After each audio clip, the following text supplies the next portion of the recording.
ರಾಷ್ಟ್ರ ರಾಜಧಾನಿ ಡೆಲ್ಲಿಯಲ್ಲಿ ಕಾಂಗ್ರೆಸ್ ನಾಯಕರ ಮಹತ್ವದ ಚರ್ಚೆಯಾಗ್ತಾ ಇದೆ. ಸಂಪುಟ ವಿಸ್ತರಣೆ ಕುರಿತು ಹೈಕಮಾಂಡ್ ಮೀಟಿಂಗ್ ನಡೆಸ್ತಾ ಇದ್ದು ರಾಜ್ಯ ನಾಯಕರೊಂದಿಗೆ ಕಾಂಗ್ರೆಸ್ ವರಿಷ್ಠರು ಚರ್ಚೆಯಲ್ಲಿ ತೊಡಗಿದ್ದಾರೆ.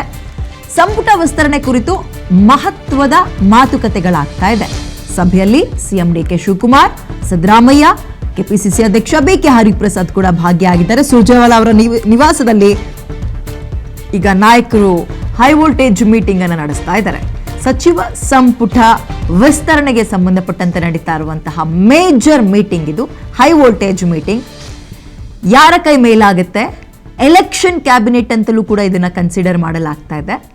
ಯಾರ ಬಣದವರು ಎಷ್ಟು ಜನ ಇರ್ತಾರೆ, ಯಾರ ಲಾಬಿ ಇಲ್ಲಿ ಪಾಸ್ ಆಗುತ್ತೆ, ಅಲ್ಲಿ ತನಕ ನಾವು ಚರ್ಚೆಗಳನ್ನು ಮಾಡ್ಬೋದಷ್ಟೇ. ಇವ್ರ ಹೆಸರು ಕೇಳಿ ಬರ್ತಾ ಇದೆ, ಇವರು ಲಾಬಿ ಮಾಡ್ತಾ ಇದ್ದಾರೆ, ಇವರು ಸಂಭಾವ್ಯ ಸಚಿವರ ಲಿಸ್ಟ್ ಅಲ್ಲಿ ಇದ್ದಾರೆ, ಈ ರೀತಿಯಾಗಿ ಚರ್ಚೆ ಮಾಡ್ಬೋದು. ಅಲ್ಟಿಮೇಟ್ ಆಗಿ ಆ ಲಿಸ್ಟಿಗೆ ಹೈಕಮಾಂಡ್ ಸೈನ್ ಹಾಕಿದ ನಂತರ ಯಾರ್ಯಾರು ಇದ್ದಾರೆ, ಹೇಗಿದೆ ಈ ಕ್ಯಾಬಿನೆಟ್, ಇದನ್ನ ನಾವು ಚರ್ಚೆ ಮಾಡ್ಬೋದು. ಅಲ್ಲಿ ತನಕ ಇಷ್ಟೇ, ಯಾರ ಬಣದವರು ಹೆಚ್ಚಾಗಿರ್ಬೋದು, ಯಾರ ಕೈ ಮೇಲಾಗಿರ್ಬೋದು.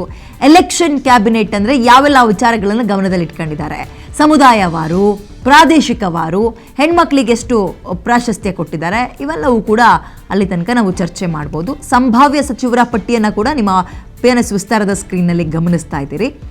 ಸದ್ಯ ರಾಜ್ಯ ನಾಯಕರೊಂದಿಗೆ ಕಾಂಗ್ರೆಸ್ ವರಿಷ್ಠರು ಹೈ ವೋಲ್ಟೇಜ್ ಮೀಟಿಂಗ್ನಲ್ಲಿ ತೊಡಗಿದ್ದಾರೆ.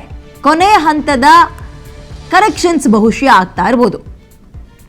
ಯಾರನ್ನ ಕೈ ಬಿಟ್ರೆ ಯಾವ ರೀತಿಯ ಸಿಚುವೇಶನ್ ಅನ್ನ ಫೇಸ್ ಮಾಡಬೇಕಾಗಿ ಬರುತ್ತೆ, ಅದನ್ನ ಹೇಗೆ ಹ್ಯಾಂಡಲ್ ಮಾಡ್ಬೋದು ನಾವು. ಯಾಕಂದ್ರೆ ಮೂರು ಕ್ಯಾಬಿನೆಟ್ ಮಾಡುವಷ್ಟು ಆಕಾಂಕ್ಷಿಗಳು ಸದ್ಯ ಕಾಂಗ್ರೆಸ್ನಲ್ಲಿದ್ದಾರೆ. ಮೂರು ಕ್ಯಾಬಿನೆಟ್ ಅನ್ನ ರೆಡಿ ಮಾಡ್ಬೋದು.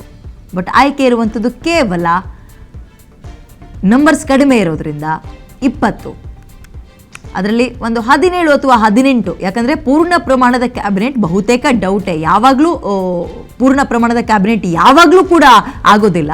ಬಿಕಾಸ್ ಒಂದು 2 ಎಮರ್ಜೆನ್ಸಿಗೆ ಅಂತ ಇಟ್ಕೊಂಡಿರ್ತಾರೆ. ಹಾಗಾಗಿ ಇಲ್ಲಿ ಯಾರೆಲ್ಲ ಈ ಸಲ ಡಿ ಕೆ ಶಿವಕುಮಾರ್ ಅವರ ಕ್ಯಾಬಿನೆಟನ್ನು ಸೇರ್ತಾರೆ, ಡಿ ಕೆ ಶಿವಕುಮಾರ್ ಅವರು ಎಷ್ಟು ಜನರ ಹೆಸರನ್ನು ತಗೊಂಡು ಹೋಗಿದ್ರು, ಪ್ರಸ್ತಾಪ ಮಾಡಿದ್ದಾರೆ, ಅವರೆಲ್ಲರೂ ಕೂಡ ಒಳಗೆ ಸೇರ್ತಾ ಇದ್ದಾರೆ. ಹೊಸಬರ ಮುಖ ಎಷ್ಟಿದೆ, ಮತ್ತೆ ಹಿರಿತಲೆಗಳನ್ನೇ ಹಾಕುವ ಸಾಧ್ಯತೆ ಎಷ್ಟು, ಪ್ರಾದೇಶಿಕವಾರು, ಸಮುದಾಯವಾರು, ಇವೆಲ್ಲವನ್ನು ಕೂಡ ಈಗ ಅಳೆದು ತೂಗಿ ಒಂದು ಪಟ್ಟಿಯನ್ನು ರೆಡಿ ಮಾಡ್ಕೊಂಡಿರ್ತಾರೆ. ಅದ್ರ ಬಗ್ಗೆ ಚರ್ಚೆಗಳಾಗ್ತಾ ಇರುತ್ತೆ. ಇಲ್ಲಿ ಆಕಾಂಕ್ಷಿಗಳಿಗೆ ಡವ ಕೂಡ ಇದೆ.